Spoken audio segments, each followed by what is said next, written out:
चलिए सुनते हैं मुंशी प्रेमचंद की कहानी परीक्षा। मेरे यानी भावना के साथ नादिर शाह की सेना ने दिल्ली में कत्लेआम कर रखा है। गलियों में खून की नदियां बह रही हैं। चारों तरफ हाहाकार मचा हुआ है। बाजार बंद हैं। दिल्ली के लोग घरों के द्वार बंद किए जाने की खैर मना रहे हैं। किसी की जान सलामत नहीं है। कहीं घरों में आग लगी हुई है, कहीं बाजार लुट रहा है। कोई किसी की फरियाद नहीं सुनता। रईसों की बेगमें महलों से निकाली जा रही हैं और उनकी बेहुरती की जाती है। ईरानी सिपाहियों की रक्त पिपासा किसी तरह नहीं बुझती। मानव हृदय की क्रूरता, कठोरता और पैसा चिकता अपना विकरालतम रूप धारण किए हुए है। इसी समय नादिर शाह ने बादशाही महल में प्रवेश किया। दिल्ली उन दिनों भोग विलास का केंद्र बनी हुई थी। सजावट और तकल्लुफ़ के सामानों से रईसों के भवन भरे रहते थे। स्त्रियों को बनाव श्रृंगार के सिवा कोई काम न था। पुरुषों को सुख भोग के सिवा और कोई चिंता न थी। राजनीति का स्थान शेरो शायरी ने ले लिया था। समस्त प्रांतों से धन खींच खींच कर दिल्ली आता था और पानी की भांति बहाया जाता था। वेश्याओं की चांदी थी। कहीं तीतरों के जोड़े होते थे, कहीं बटेरों और बुलबुलों की पालियां ठनती थीं। सारा नगर बिलास निद्रा में मग्न था। नादिर शाह शाही महल में पहुंचा तो वहां का सामान देखकर उसकी आंखें खुल गईं। उसका जन्म दरिद्र घर में हुआ था। उसका समस्त जीवन रणभूमि में ही कटा था। भोग विलास का उसे चस्का न लगा था। कहाँ रण क्षेत्र के कष्ट और कहाँ ये सुख साम्राज्य। जिधर आँख उठती थी उधर से हटने का नाम न लेती थी। संध्या हो गई थी। नादिर शाह अपने सरदारों के साथ महल की सैर करता और अपनी पसंद की चीज़ों को बटोरता हुआ दीवान खास में आकर कारचोबी मसनद पर बैठ गया।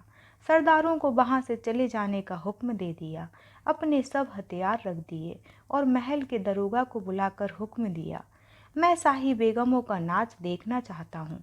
तुम इसी वक्त उनको सुंदर वस्त्र आभूषणों से सजाकर मेरे सामने लाओ। खबरदार, जरा भी देर ना हो। मैं कोई उज्र या इनकार नहीं सुन सकता। दरोगा ने यह नादिर शाही हुक्म सुना तो उसके होश उड़ गए। वह महिलाएं जिन पर सूर्य की दृष्टि भी नहीं पड़ी, कैसे इस मजलिस में आएंगी। नाचने का तो क्या ही कहना। शाही बेगमों का इतना अपमान कभी ना हुआ था।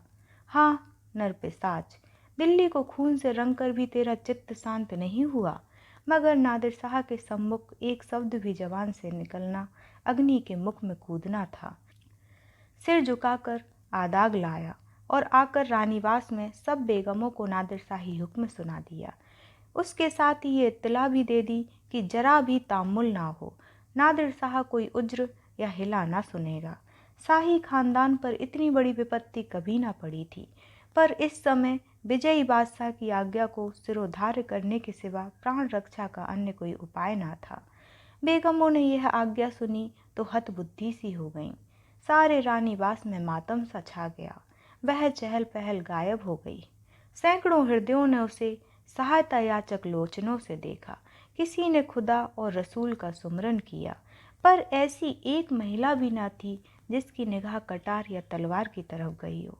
यद्यपि इनमें कितनी ही बेगमों की नसों में राजपूतानियों का रक्त प्रवाहित हो रहा था, पर इंद्रिय लिप्सा ने जौहर की पुरानी आग ठंडी कर दी थी। सुख भोग की लालसा आत्मसम्मान का सर्वनाश कर देती है। आपस में सलाह करके मर्यादा की रक्षा का कोई उपाय सोचने की मोहलत ना थी।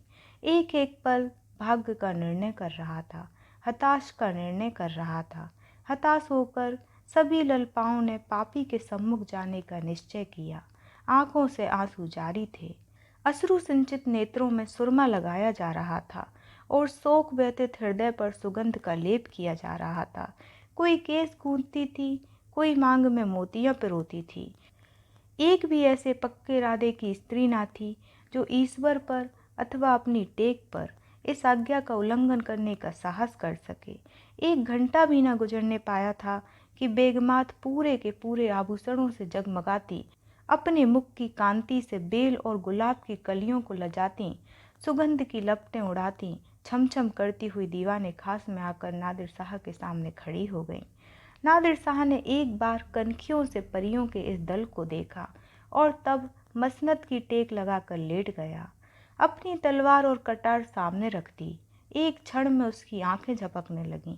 उसने एक अंगड़ाई ली और करवट बदल ली।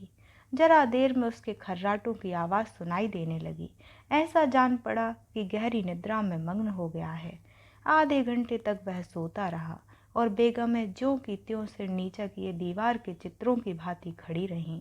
उनमें दो एक महिलाएं जो ढीठ थीं, घूंघट की ओट से नादिर शाह को देख भी रही थीं और आपस में दबी जबान में कानाफूसी कर रही थीं। कैसा भयंकर स्वरूप है, कितनी रणोन्मत्त आंखें हैं, कितना भारी शरीर है, आदमी काहे को है, देव है। सहसा नादिर शाह की आंखें खुल गईं। परियों का दल पूर्ववत खड़ा था। उसे जागते देखकर बेगमों ने सिर नीचे कर लिए और अंग समेटकर भेड़ों की भांति एक दूसरे से मिल गईं। सबके दिल धड़क रहे थे कि अब ये जालिम नाच गाने को कहेगा। तब कैसे होगा? खुदा इस जालिम से समझे, मगर नाचा तो ना जाएगा, चाहे जान ही क्यों ना जाए। इससे ज़्यादा जिल्लत अब ना सही जाएगी। सहसा नादिर शाह कठोर शब्दों में बोला, ए खुदा की बंदियों, मैंने तुम्हारा इम्तिहान लेने के लिए बुलाया था और अफसोस के साथ कहना पड़ता है कि तुम्हारी निस्बत मेरा जो गुमान था वह हर्फ ब हर्फ सच निकला। जब किसी कौम की औरतों में गैरत नहीं रहती तो वह कौम मुर्दा हो जाता है। देखना चाहता था कि तुम लोगों में अभी कुछ गैरत बाकी है या नहीं, इसलिए मैंने तुम्हें यहाँ बुलाया था। मैं तुम्हारी बेहुरमली नहीं करना चाहता था। मैं इतना ऐस का बंदा नहीं हूँ, वरना आज भेड़ों के गल्ले चाहता होता। ना इतना हवस परस्त हूँ, वरना आज फारस में सरोद और सितार की ताने सुनाता होता, जिसका मज़ा मैं हिंदुस्तानी गाने से कहीं ज़्यादा उठा सकता हूँ। मुझे सिर्फ तुम्हारा इम्तिहान लेना था। मुझे ये देखकर सच में मलाल हो रहा है कि तुम में गैरत का जौहर बाकी ना रहा। क्या यह मुमकिन ना था कि तुम मेरे हुक्म को पैरों तले कुचल देती? जब तुम यहाँ आ गईं तो मैंने तुम्हें एक और मौका दिया। मैंने नींद का बहाना किया। क्या यह मुमकिन ना था कि तुम में से कोई खुदा की बंदी इस कटार को उठाकर मेरे जिगर में चुभा देती? मैं कलाम पाक की कसम खाकर कहता हूँ कि तुम में से किसी को कटार पर हाथ रखते देखकर मुझे बेहद खुशी होती। मैं उन नाजुक हाथों के सामने गर्दन झुका देता। पर अफसोस, आज तैमूरी खानदान की एक भी बेटी यहाँ ऐसी नहीं निकली जो अपनी हुर्मत बिगड़ने पर हाथ उठाती। अब ये सल्तनत जिंदा नहीं रह सकती।